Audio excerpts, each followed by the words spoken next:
கிழக்கு நியூஸ் நேயர்களுக்கு வணக்கம். நான் பத்ரி சேஷாத்ரி. நேற்று தமிழக முதல்வர் திரு ஜோசப் விஜய் அவர்கள் பிரதமர் நரேந்திர மோடியுடன் சந்தித்தார். இந்த சந்திப்பு ஒரு மரியாதை நிமித்த சந்திப்பு என்றாலும் இது முதல் முறையாக அவர்கள் இருவரும் சந்தித்துக் கொள்வதால் நிறைய முக்கியத்துவம் பெறுகிறது. நேற்றைக்கு என்னவெல்லாம் நடந்தது அப்படிங்கிறத சுருக்கமாக பார்த்துருவோம். இது நீண்ட நெடிய செய்தி வந்திருக்கிறது. எல்லாத்தையும் கவர் பண்ணியிருக்காங்க. அதுலேருந்து நமக்கு தேவையான சில முக்கியமான விஷயங்களை மட்டும் நம்ம எடுத்துப்போம். நேற்று காலை சென்னையிலிருந்து கிளம்பிய முதல்வர் விஜய் நேராக சாணக்கியபுரியில் உள்ள தமிழக அரசின் அதிகாரப்பூர்வ விருந்தினர் இல்லம், தமிழ்நாடு இல்லம்னு அதுக்கு பேர், அதில் போய் தங்கியிருக்காரு. தங்கி அங்கே முன்னாடியே நம்முடைய ஐஏஎஸ் அதிகாரிகள், தமிழகத்தின் பல்வேறு செயலர்கள், இன்க்ளூடிங் தலைமைச் செயலர் திரு சாய்குமார், அவங்கெல்லாம் முன்னாடியே அங்கே போயிட்டாங்க. ஸோ அவங்கெல்லாம் அவரை வரவேற்று அப்புறமா ஒரு அணிவகுப்பு, இதெல்லாமே ரிச்சுவல் அப்படின்னு வச்சிங்களேன், அதெல்லாம் நடந்து அவர் ஓய்வெடுத்திருந்திருக்கார். அதற்கு பிறகு அவங்க 4:20 மணிக்கு பிரதமரோடு சந்திப்பு. ஸோ அதுக்கு முன்னாடி என்னெல்லாம் பிரதமர்கிட்ட பேசணும் அப்படிங்கிறது குறித்து அதிகாரிகளும் முதல்வரும் அதை அனலைஸ் பண்ணியிருக்காங்க. சரியாக 4:20 மணிக்கு பிரதமர் அலுவலகமான சேவா தீர்த் அப்படிங்கிற இடத்துக்கு முதல்வர் விஜய் போயிருக்காரு. அது யூஸ்வல் சால்வை, பொன்னாடை, பூங்கொத்து இதெல்லாத்தையும் முடிச்சுட்டு இந்த நலத்திட்டங்கள் மற்றும் நிதி ஒதுக்கீடு மற்றும் சில கோரிக்கைகள் அடங்கியதை அவர்கிட்டக்க முதல்வர் விஜய் கொடுத்துருக்காரு. இந்த சந்திப்பின் போது தலைமைச் செயலர் சாய்குமார் மட்டுமே உடன் இருந்தார். தட்ஸ் ஓகே, அது ஒரு பெரிய விஷயம் கிடையாது. ஸோ என்னென்ன விஷயங்கள்லாம் அவங்க பேசியிருக்காங்க அப்படின்னா, பரந்தூர் விமான நிலையம், இது முதல்வர் விஜய் தவேகாவுடைய கொள்கை, பரந்தூரில் விமான நிலையம் கூடாது அப்படிங்கிறது. அதுக்கப்புறமா இது இவருடைய தனிப்பட்டது. இந்த முந்தைய அரசு அந்த இடத்தில் விமான நிலையத்தை கட்ட வேண்டும் அப்படிங்கிறது தான் திமுக தலைமையிலான அரசுடைய கொள்கையாக இருந்தது. அது மாறுது. மற்றபடி PM ஸ்ரீ திட்டம், காட்டுப்பள்ளி துறைமுகம், இதெல்லாம் ஒரு சில இஷ்யூஸ் இருக்குது. அதை பற்றி அவங்க பேசுவதாக சொல்கிறாங்க. அந்த கோரிக்கைகளை அவர் கொடுத்துட்டு நம்ம அந்த கோரிக்கைகள் என்னங்கிறத விரிவாக பார்ப்போம். அந்த தகவல் நமக்கு முழுமையாகவே கிடைத்திருக்கிறது. அவர் அதற்கு பிறகு மீண்டும் தமிழ்நாடு இல்லத்துக்கு திரும்பிட்டு பிறகு அவர் போய் கர்த்தவ்ய பவன் கட்டடத்தில் இருக்கக்கூடிய நிதி அமைச்சகத்தில் நிதியமைச்சர் நிர்மலா சீதாராமனை போய் சந்திக்கிறார்.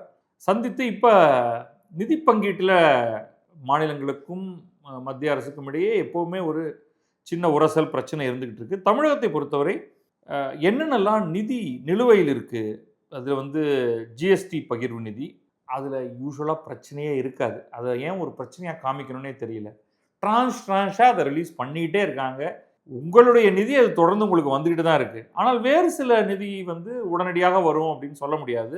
நெல் அரவை மானியம், 100 நாள் வேலைவாய்ப்பு திட்டத்துக்கான நிதி பங்கீட்டில் கொஞ்சம் டிலே, மெட்ரோ திட்டம் இது ரொம்ப முக்கியமானது.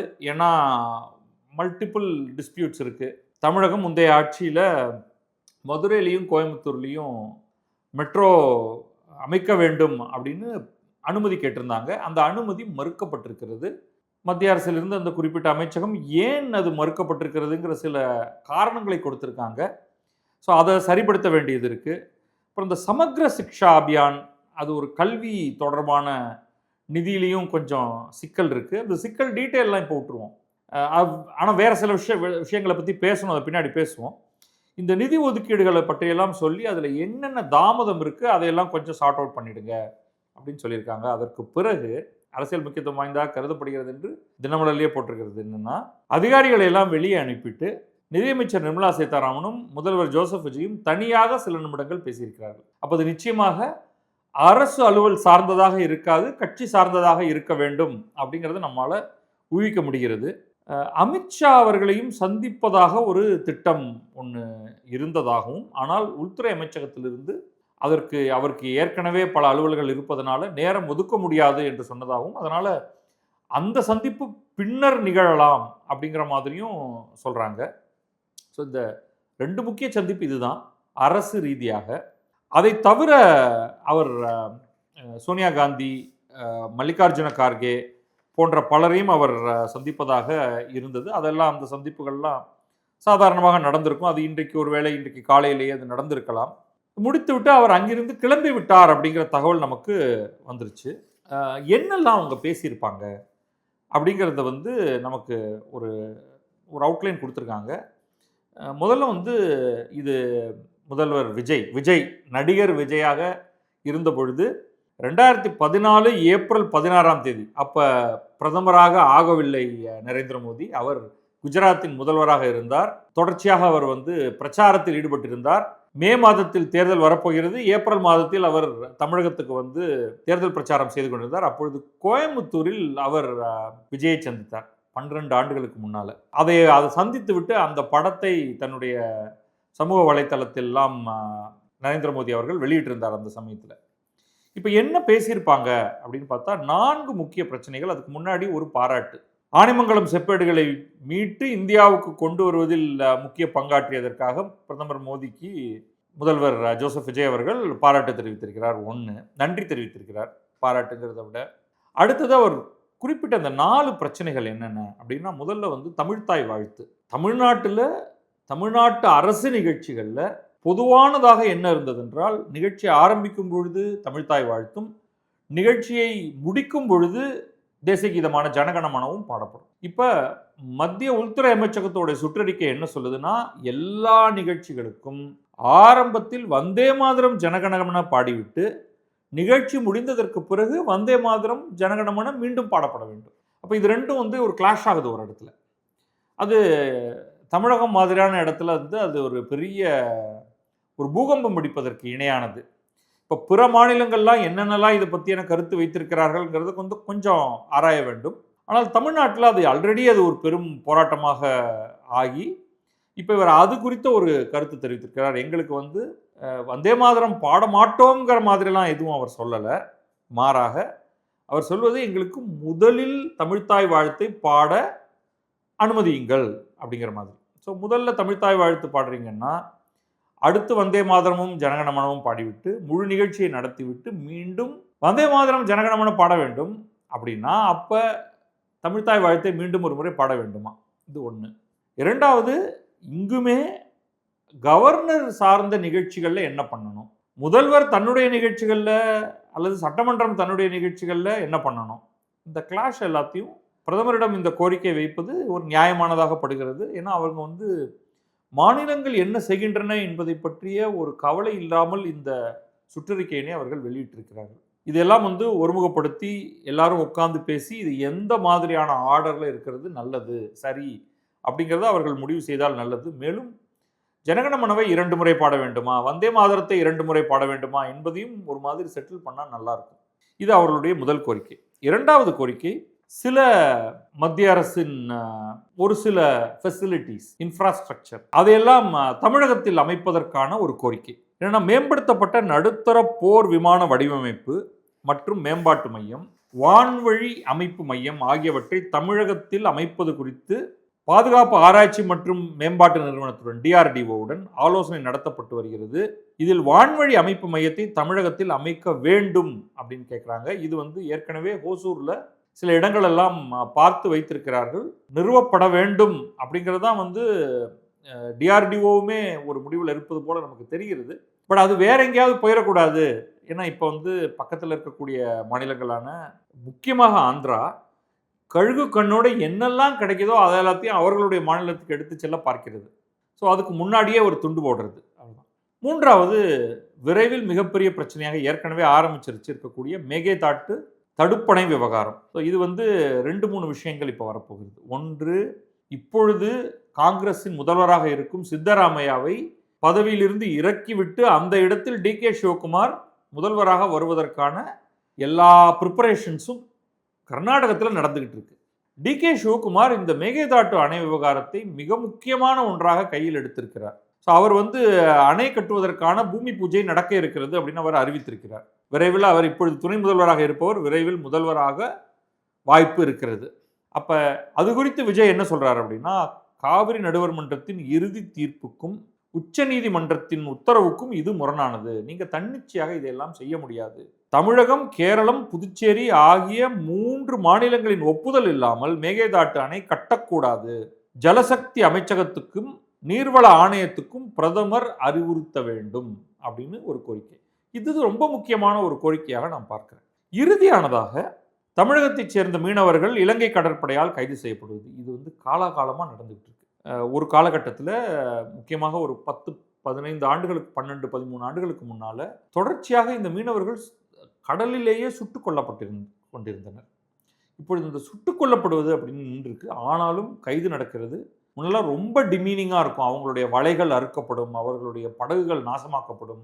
அவர்கள் கைது செய்யப்பட்டு அப்படியே இலங்கைக்கு அழைத்து செல்லப்பட்டு ஒரு நீதிமன்றத்தின் முன்னால் நிறுத்தப்பட்டு சிறையில் அடைக்கப்படுவார்கள். அங்கே அவர்கள் பல மாதங்கள் வாடுவார்கள். அதுக்கப்புறமா இங்கே யார் முதல்வராக இருந்தாலும் அவர்கள் கடிதம் எழுதி அதற்கு பிறகு வெளியுறவுத்துறை அமைச்சகம் அதில் ஈடுபட்டு அங்கே போய் அங்கே நீதிமன்றத்தோடு பேசி இவங்களுக்கு வந்து பிணை வாங்கி தண்டனையிலிருந்து விடுவித்து வெளில வருவாங்க. அவர்களுடைய வாழ்வாதாரமே போயிருக்கும். பல மாதங்கள் அவர்கள் வீட்டுக்கு வந்திருக்க மாட்டாங்க. அவங்களுடைய படகுகள், வலை, அவர்கள் பிடித்தது எல்லாமே அறுபட்டு போயிருக்கும். இங்கே சேலஞ்ச் எங்கே வருதுன்னா, 2 நாடுகளுக்கும் இடையேயான எல்லை என்பது எது? அந்த எல்லை தாண்டி அவர்கள் மீன் பிடிக்கிறார்களா? இந்திய நிலப்பரப்பிலிருந்து, இந்திய நீர்ப்பரப்பிலிருந்து, இந்திய கடல் பரப்பிலிருந்து அவர்கள் இலங்கை கடற்பரப்புக்குள் சென்று அங்கே அவர்கள் மீன் பிடிக்கிறார்களா? அவ்வாறு செய்யாமல் இருப்பதை எப்படி உறுதி செய்வது? இதில் மூன்றாவதாக 2 நாடுகளுக்குமான நீர்ப்பரப்பை தாண்டி சர்வதேச கடல் பகுதி இருக்கு.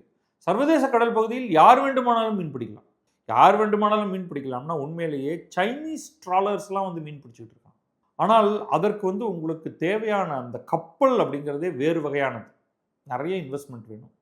அந்த இன்வெஸ்ட்மெண்ட் நம்முடைய மீனவர்களுக்கும் இல்லை, இலங்கை மீனவர்களுக்கும் இல்லை. இலங்கை மீனவர்கள் நம்ம சொல்றது யாருன்னு நினைக்கிறீங்க? எல்லாமே இலங்கை தமிழ் மீனவர்கள்.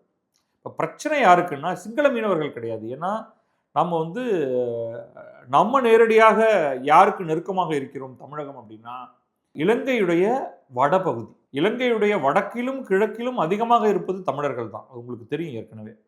ஸோ இந்த கான்ஃப்ளிக்ட் வந்து இந்திய தமிழர்களுக்கும் இலங்கை தமிழர்களுக்கும் இடையேயானது அப்படிங்கிறது ஞாபகம் வச்சுக்கணும். சிங்களவன் வரான் அறுத்துட்டு ஓடிடுறான் என்பது போன்று இதை ஒரு இந்திய தமிழர்களுக்கும் இலங்கை சிங்களவர்களுக்கும் இடையேயான போராட்டமாக பார்க்கக்கூடாது. இதை ரிசால்வ் பண்ணுறது அப்படிங்கிறது வந்து தமிழகம், இலங்கை, இந்தியா 3 பேரும் உட்காரணும். உட்கார்ந்து மீனவர் தரப்பு 2 பேரையும் உட்கார வைத்து இதற்கு ஒட்டுமொத்தமாக ஒரு முடிவு ஒன்றை ஏற்படுத்த வேண்டும். ஸோ அதை பற்றியும் அவங்க வந்து நிறைய கைது சம்பவங்கள் நடக்கிறது. இதுவரை 58 மீனவர்கள் இலங்கை சிறையில் உள்ளனர். 266 படகுகள் பறிமுதல் செய்யப்பட்டுள்ளன. இதை எல்லாத்தையும் விடுவிக்கணும். இதை விடுவிச்சிடலாம், பிரச்சனை விடுவிக்கிறது இல்லை. மீண்டும் மீண்டும் மீண்டும் மீண்டும் இது ஏற்படாமல் தடுப்பது எப்படி அப்படிங்கிறது தான். ஸோ இந்த நாளை தான் அவர் கோரிக்கையாக கொடுத்துருக்காரு. நாளே நாள் தான். இப்போ 2 தமிழகத்துக்கும் இந்தியாவுக்கும் இடையே, இந்திய அரசுக்கும் தமிழக அரசுக்கும் இடையே ஏகப்பட்ட பிரச்சனைகள் இருக்குது. இப்போ உதாரணத்துக்கு வந்து இந்த மும்மொழி திட்டம் தொடர்பான பிரச்சனை, அதை அவர் வந்து இப்போ ஹைலைட் பண்ணலை அப்படிங்கிறது நல்லா தெரியுது.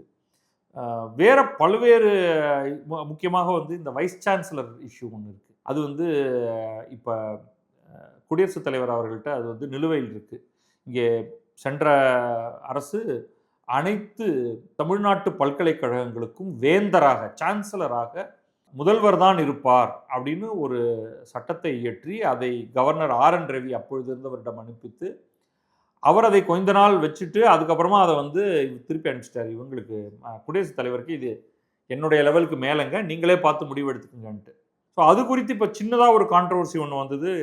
உயர்கல்வித்துறை அமைச்சர் காங்கிரஸை சேர்ந்த விஸ்வநாதன் அவர்கள் வந்து வேந்தராக முதல்வர் இருக்க வேண்டிய அவசியம் இல்லைன்னு உடனே கூட்டணி கட்சியிலே இருக்கக்கூடிய விடுதலை சிறுத்தைகள் முதற்கொண்டு பலரும் அதை கடுமையாக கண்டித்தனர். அது எப்படி நீங்கள் பண்ணலாம், அது எப்படி நீங்கள் சொல்லலாம் அப்படின்ட்டு.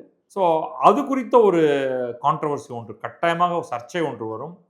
அதை பற்றி விஜய் பேசலை. ஸோ பொதுவாக நம்ம பார்த்தா என்னன்னா ஒரு 4 பிரச்சனைகள் எடுத்துக்கிறாரு. அதில் பரந்தூர் வந்து உண்மையிலேயே ஒரு அன்ஃபார்ச்சுனேட் பிரச்சனை. ஏன்னா அரசியலுக்குள்ள நுழைவதற்கு பரந்தூர் என்பது ஒரு டிக்கெட்டாக இருந்தது விஜய்க்கு. அது அவ்வளோ பெரிய இஷ்யூவே கிடையாது. அதை வேறு மாதிரியாக சார்ட் அவுட் பண்ணணும். ஒரு மாநிலத்தின் வளர்ச்சிக்கு ரொம்ப ரொம்ப முக்கியமானது இந்த ஒரு சர்வதேச விமான நிலையம், தரமான சர்வதேச விமான நிலையம். மேகேதாட்டு ஒரு நியாயமான கோரிக்கை இருக்குது. அதை அதுவும் காம்ப்ளிகேட்டட். இது சிலதெல்லாம் வந்து டெவிலிஷ்லி காம்ப்ளிகேட்டட் ப்ராப்ளம். இதெல்லாம் வந்து நம்முடைய வாழ்நாளிலேயே தீர்க்க முடியுமா அப்படின்னு அப்படியே கண்ணத்தில் கை வச்சு உட்காந்துருக்க வேண்டியது. இந்த மீனவர் விவகாரமும் அதே மாதிரி தான். மற்றபடி இந்த வான்வழி அமைப்பு மையத்தை தமிழகத்தில் அமைப்பதெல்லாம் ஒரு பெரிய விஷயமே கிடையாது. அது வந்து சர்வசாதாரணமாக அதெல்லாம் செஞ்சிடலாம்.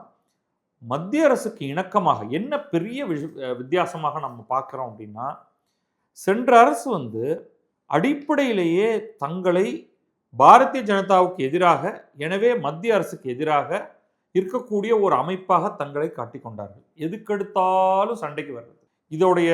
இது தொடர்ச்சி எங்கேருந்து வருதுன்னா, கோபேக் மோடி கேம்பெயின்லேருந்து ஆரம்பிக்குது. இவர்கள் ஆட்சியில் இல்லாத பொழுது 2021க்கு முதற்கொண்டே எதிர்க்கட்சியாக அவர்கள் தமிழ்நாட்டில் இருக்கும் பொழுதே நரேந்திர மோடி தமிழ்நாட்டுக்கு வரக்கூடாது அப்படின்ட்டு மிக மோசமான முறையில் தாங்களும் தங்களுடைய அமைப்புகளையும், கூப்பிட்ட குரலுக்கு ஓடி வரக்கூடிய 4 பேர் மட்டுமே உட்காரக்கூடிய அமைப்புகளையும் இழுத்து கொண்டு வந்து கருப்பு சட்டையை மாட்டி, கருப்பு பலூனை விட்டு, கருப்பு காற்றாடியை விட்டு சின்ன பிள்ளை விளையாட்டு விளையாடிக்கிட்டு இருந்தாங்க. அது வந்து அந்த சமயத்தில் அந்த பிரச்சனையை அப்பொழுதைய அதிமுக அரசு சரியாக கையாளவில்லை என்பது என்னுடைய கருத்து. எல்லாரையும் பிடிச்சி தூக்கி உள்ள போட்டிருக்கணும். இந்த மாதிரி முரட்டுத்தனமாக தெருவில் இறங்கி வேலையை செய்பவர்களை ஒரு 15 நாள் உள்ளே வைத்திருந்தால் அவர்களுக்கு தெரியும். இது வந்து ஒரு பிரதமரை நீங்கள் அவங்க சொல்லலாம், நாங்கள் வந்து நியாயமாகத்தான் போராடணும். எப்படி நியாயமாக போராட்டம்? தெருவில் போகுமிடமெல்லாம் நின்று கொண்டு ரொம்ப ஒரு ரிஸ்கியான ஒன்றை அவர்கள் செய்தார்கள். அதற்கு பிறகு அவர்கள் ஆட்சிக்கு வந்த பிறகு இந்த மாதிரியான கேம்பெயினை செய்யலை. இப்போ இது ஆட்சிக்கு வருவதற்கான ஒரு முறையாக மட்டும்தான் அவர்கள் பார்த்தார்கள். அதுக்கு பிறகு கண்டன அறிக்கைகள் மாறி மாறி மாறி இதெல்லாம் எதுக்கு பண்ணாங்க? அவர்கள் காங்கிரஸோடு ஒரு நெருங்கிய கூட்டை ஏற்படுத்தி இருந்தார்கள். காங்கிரஸை எப்படியாவது ஆட்சியில் அமர்த்தி விடுவது, ராகுல் காந்தி பிரதமராக்கி விடுவது அப்படிங்கிறதுக்கெல்லாம் வந்து ஒரு பெரிய டிராமாலாம் அடித்தாங்க. அதெல்லாம் ஒன்றும் நடக்கலை. காங்கிரஸ் தோற்று போனது மட்டும் இல்லாமல் நன்றாக முதுகை திருப்பி முதுகில் நன்றாக ஒரு பிச்சுவாவை சொருகி விட்டு போனார்கள் திமுகவுக்கு. இப்போ திமுக யோசிக்கணும், நீங்கள் வந்து பாரதிய ஜனதாவோடு கட்டி குழாவ வேண்டிய அவசியம் இல்லை. ஆனால் எப்போவுமே ஒரு பிரச்சனையை வந்து பர்சனலைஸ்டாக ஆக்கக்கூடாது. எந்த அளவுக்கு அவர்கள் பர்சனலைஸ் ஆக்கியிருக்காங்கன்னா, நிதியமைச்சர் நிர்மலா சீதாராமனை அவர்கள் எந்த மாதிரியான வார்த்தைகளை பயன்படுத்தி தாக்கியிருக்கிறார்கள் அப்படிங்கிறதெல்லாம் நீங்கள் பார்க்கலாம். அவ்வளவு பர்சனலைஸ்டாக. அதில் அவர் ஒரு பார்ப்பனர் என்பதும் அதில் வந்து சேர்த்தி, ஸோ இவங்களுடைய ஹோல் ட்ராமா அத்தனையிலிருந்தும் மாறி ஒரு பெரிய ஃப்ரெஷ்னஸ். இப்பொழுது நடைபெறுவது பாரதிய ஜனதா ஆட்சி கிடையாது, பாரதிய ஜனதாவுடைய கூட்டணி ஆட்சி கிடையாது, அவர்களுடைய நண்பர்கள் ஆட்சி கிடையாது. ஆனாலும் அரசு முறை பயணத்தில் எப்படி நடந்து கொள்ள வேண்டும், எந்த மாதிரியான ஒரு இணக்கமாக பேசிப்பாய். உங்களுக்கு வந்து நிறைய பணம் நிலுவையில் இருக்கிறது என்றால் அதை பற்றி பேசணும். இப்போ மெட்ரோ திட்டங்கள் இருக்கு, கம்பேட்டிவாக மட்டும்தான் செயல்பட்டு, அதாவது திமுகவுடைய மாடல் என்னன்னா, இது என்னுடைய உரிமையை நீ தர வேண்டும், எனக்கு நீ பணம் தர வேண்டும் அப்படின்னு நாங்கள் கத்தியை காட்டி மிரட்டக்கூடிய ஒரு பாணி. எதிராளியோடைய பிஹேவியர் வேற மாதிரி இருக்கும். நான் எதுக்கு தரணும், உன்னால் முடிஞ்சதை பாரு, நீ கத்துறதை கத்திக்கோ, அப்படிதான் அவங்க சொல்லுவாங்க. மாறாக இது வந்து எங்களுக்கு தேவையானது என்னென்ன, ஏன் இது எங்களுக்கு தேவை அப்படிங்கிறத வந்து ஒரு லாஜிக்கலாகவும் ஃப்ரெண்ட்லியாகவும் எடுத்து வைப்பதனால விஜய் இந்த முறையை பின்பற்றினார் என்றால், அதுக்காக நீங்கள் வந்து பாரதிய ஜனதா காட்டும் இடத்திலெல்லாம் கையெழுத்து போட வேண்டும், அவர்களுடைய மசோதாக்களுக்கெல்லாம் ஆதரவாக வாக்களிக்க வேண்டும். இன்னும் இவங்களுக்கு வந்து மக்களவையிலையும் மாநிலங்களவையிலையும் ஒரு உறுப்பினரும் கிடையாது. தாவேக்காவுக்கு மாநிலங்களவை உறுப்பினர் விரைவில் அவர்களுக்கு கிடைத்து விடலாம். அது கூட அவங்க தான் எடுத்துக்கிறாங்களோ அல்லது காங்கிரஸ் கொடுக்குறாங்களோ என்னங்கிறத பார்ப்போம் நம்ம. இப்போ இதில் வந்து நமக்கு என்ன கிடைக்குதுன்னா, ரொம்ப தெளிவாக ஒரு ஃப்ரெண்ட்லி அணுகுமுறையை கொண்டு வந்தால் வேண்டிய அளவுக்கு உங்களுக்கு தேவையான வசதிகளை பெற்றுக்கொள்ளலாம். அது தமிழ்நாட்டுக்கு நல்லது.